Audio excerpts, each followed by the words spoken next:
While Damascus residents are cleaning up after two huge explosions on Thursday, which killed 55 people and injured hundreds more. The head of Syria's main opposition group has blamed al-Qaeda.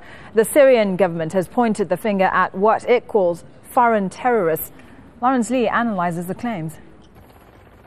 Even by Syrian standards, the car bombs in Damascus on Thursday were so big and so deadly that they raised several questions. Would the leaders of the Free Syrian Army actually want to do something like this?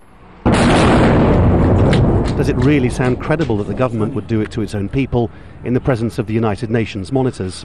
Or is it more likely that it was done by some other group? This is video material from the al-Nusra Front, a new organisation whose name translates as Support for the People of Syria. It has already said it was behind other attacks in recent weeks in revenge for the government's assaults on Homs and elsewhere. The tactics bear a striking resemblance to those of al-Qaeda in Iraq, just across the border, and there are other groups like them.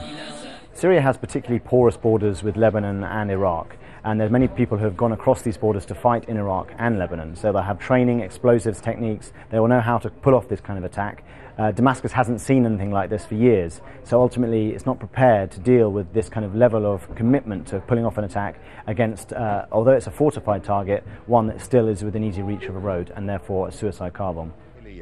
The Syrian government's catch-all phrase for perpetrators of any attacks is armed terrorist groups, so it isn't clear whether it thinks the country is being infiltrated or whether it prefers to imply that the Free Syrian Army is involved. The people then, who arguably have most to lose from any infiltration, are the opposition Syrian National Council, for whom this kind of attack is surely of no support at all.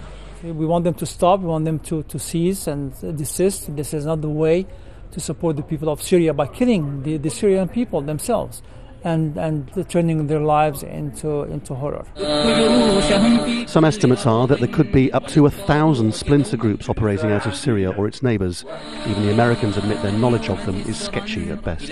We do have intelligence that indicates that there is an al-Qaeda presence in Syria.